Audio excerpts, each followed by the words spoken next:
Okay, so this will be my second video. I have done quite a bit since the last time I got on here.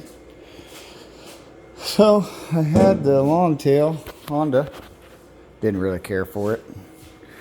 So we put the Predator 670 on here with a Mudskipper surface drive, belt driven. She does okay, real good actually. I got her up to about 30 mile an hour with this. This is a Tourney 10. I want to say it's a 1540, if that's what some people are wanting. I will say that the Mudskipper surface drive base kit is pretty built tough. I did hook up the push button.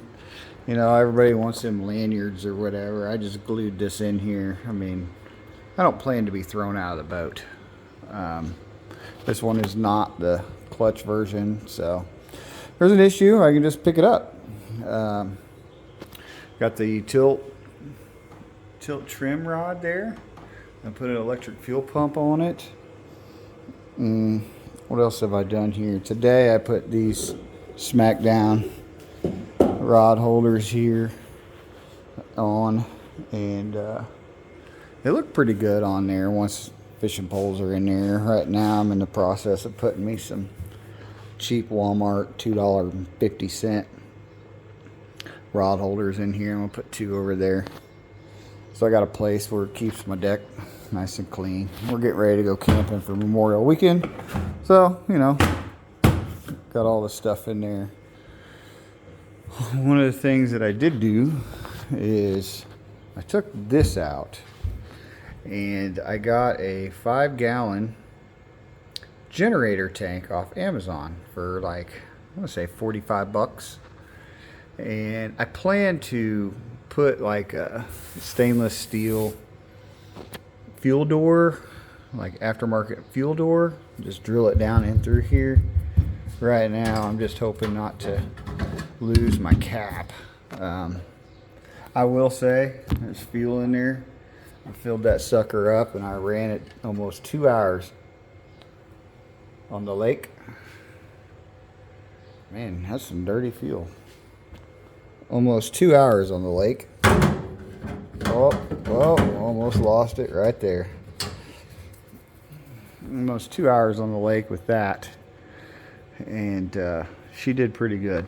I will say that if you do purchase this kit, one of the things that Mudskipper, their instructions are kind of unclear with this piece here.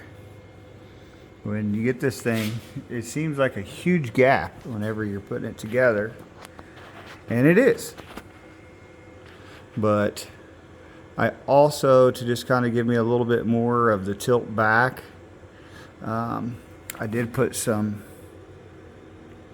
washers here to kind of tilt this forward just a little bit more, to where when I'm stowed, this thing's level. Other than that, you know, I mean, the belt drive, I will say, do not get this thing too tight. We were running on the lake and it was stupid tight. You know, I was reading the instructions, and one of the things they say is there's a little gauge thing. Didn't kind of make too much sense. They measured tension in kilograms,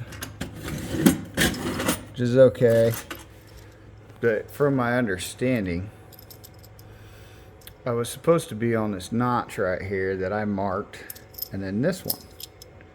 Once this is pushed in all the way like that, it's supposed to look down the Mudskipper box down here. It's supposed to pop this thing out, and when the belt starts to move, you know, from my understanding, you know, I'm supposed to have that collapsed. Now, what happened was, is when we started running this engine, and it scared me. We were doing the break-in period on it. We were running along, halfway out in the middle of the lake, the engine locked up. And so I didn't know if it was my surface drive that locked up or if it was my Predator 670 that locked up. So luckily, I bought that little box right there at Lowe's for like 20 bucks, I think it was. And I had all my tools in there to disassemble the entire surface drive off the back of the engine. So I loosened everything, dropped it down, and my engine's cranked over and fired up. No problem. And along with the surface drive. So the only thing that I could possibly think of that seemed far-fetched was I had the belt too tight, and as things begun to heat up, it expanded, and it was too tight to move the engine, and it essentially locked itself up. So after that, I literally, we only had ran it maybe probably 30 minutes, but after that, everything ran. We ran it for another 2 hours that way with no issues whatsoever. So I could only think that it was that. I would recommend that surface drive. A lot of people go with the Featherlight. I thought I was going to be super heavy for this. I was not. I got up on plane very, very quickly. I'll probably post another video of that. But other than that, it went well. Some of it is confusing, but if you're mechanically inclined, you can figure it out. But I just wanted to make this video on how I done it, and just a quick run through what it was. I will say they're very well built. I'm very satisfied. We're going out on the river this weekend for Memorial Weekend. We set a lot of lines, 2 trout lines per person, 8 limb lines per person. There's 3 of us, so you do the math. And then in September, October, we have us a big fish fry. But that's usually what we do. We go out and camp for 2-3 days on the river, and I think this thing will do well. I don't know if I trust it yet to put it in the Missouri River, but you never know. I will say that a lot of people question having pods on the back of a surface drive. I had no issues with these pods on the back of this surface drive. I don't know if it's because I made my pods. These are not like beaver tail pods or whoever the heck that is that you can buy them from. That are like bolt-on, weld-on, whatever they were. I think they're bolt-on. But I made my pods out of sheet aluminum, welded them myself, welded them to the boat, and then obviously you see that black strip there. I put some like Flexil silicone there just as like a pre-measure. They didn't leak whenever I tested them with air. I had a little thing in the back of the plug there when I tested them, but they didn't leak. But I just wanted to make sure, and I wanted it to look nice aesthetically. But I made my pods, and they kind of angled down on the back. They angled down this way, and then they angle in as well.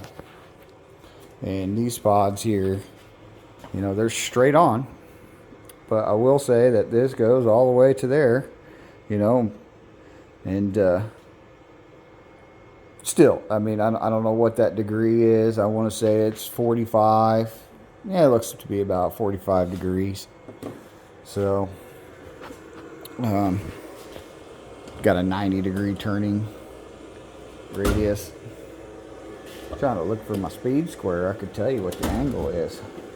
I want to say it's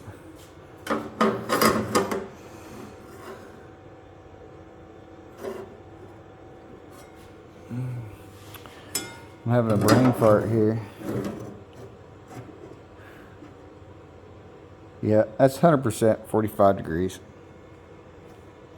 So, 45 here and 45. Obviously, I'd have a 90-degree turn radius with this, and I'm okay with that. I mean, it's a pretty wide river that we go in. So this one does not have reverse. Wished it did. That'd be real cool, but it doesn't. One of the things I also did that a lot of people don't think about is I stored all my stuff here on the side of the boat. These are Amazon mop holders. I think I could get 4 of them for like $8, so $2 a piece. They hold in everything very, very well. Got my gaff hook, you know, get it out of the way and just push it in there and away we go. So hopefully this helps some people, especially with the Mudskipper, because I assembled it myself. So far so good. I did order an extra belt just in case, and hope and pray I never need it. I'll also post that video of the ride. So good luck, and good luck to everybody fishing and on the water, and be safe out there.